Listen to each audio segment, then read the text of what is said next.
Joe, for your lines of questioning. Thank you, and thank you all for your testimony today. Ambassador Curry, you served as ambassador at large for global women's issues in the first Trump administration. And in testimony to the Congress in 2020, you lauded the successes of the Women, Peace, and Security Act of 2017, bipartisan legislation enacted during the first Trump administration to, as you said then, quote, recognize the importance of women's meaningful participation in global security and peace efforts, unquote. And recently, you echoed the same sentiments by warning that women are often invited into peace processes as an afterthought instead of as central political actors. And you played an important role in the initial implementation of this landmark law. And by all accounts, this was an important bipartisan effort during the first Trump administration and also part of your legacy. So can you speak to how important this landmark legislation is, including in the context of Burma? I'll try to be brief, but this is a topic close to my heart because I came into the women, peace, and security universe, as it is, from Burma. By working with Burmese women in Thailand who had fled the regime in the 1980s and were forming women's organizations to stand up for peace and to get engaged in peace processes and to fight against the military regime through primarily nonviolent means. So I have a long history of working with these women, and they really introduced the whole concept of women, peace, and security to me. So this is very close to my heart. Unfortunately, and when I was at USUN, I would find myself in meetings and pointing out that you cannot solve problems created by men with guns by turning to men with guns for the solution. That is not how any of this is ever going to work. And so I think that we need to be mindful of that, and that there continue to be very incredible women like Lucky Karim who are involved in this struggle today and are leading it in ways, including on the battlefield, from the People's Defense Forces and the ethnic armed organizations that are fighting against the regime. There are many strong women on the battlefield, many strong women keeping communities safe and alive inside Burma and on the border.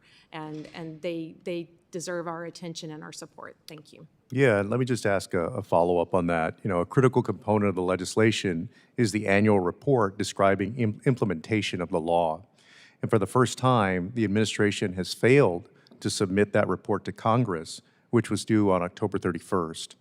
The bill requires specialized training for U.S. diplomatic and development professionals on the role of women in peace processes. As far as we can tell, no such training has occurred this year.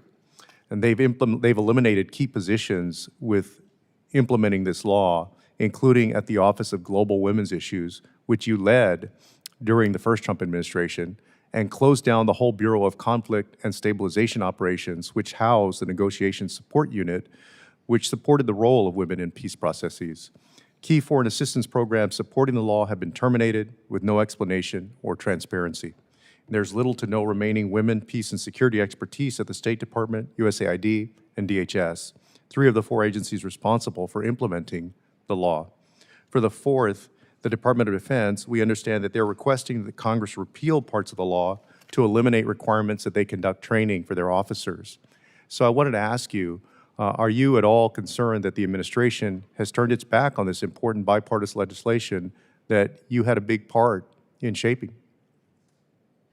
Not just me, but former Congressman Mike Waltz, who was the co-chair of the Women, Peace, and Security Caucus in the Congress when he was here. I think this is a huge mistake, and I have spoken about this. I am working with other conservative women who support the Women, Peace, and Security Act, including women who have served this nation faithfully and well. And it is a foolish and short-sighted thing that is happening. I hope that the administration will recognize that the President Trump did the right thing, signing the Women, Peace, and Security Act in 2017 during his first term and supporting this strongly from the White House, and that it is important not just for our domestic armed forces, but also our position in the world and our security globally. Thank you. Thank you. And I have one last question, and for Ms. Karim, the answer may have to come for the record because I'm running out of time, but I wanted to ask you, Rohingya advocates and UN investigators have documented how Facebook and other U.S. social media-based platforms, or U.S.-based social media platforms, were used in Burma to spread hate speech and help organize attacks on Rohingya.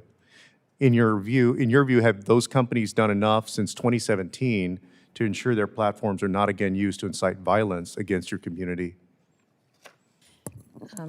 As We'll the take it for the gentleman's- record, because we run, I unless, will allow about Sure. 30 seconds to answer. If not, you're free to submit your response in writing.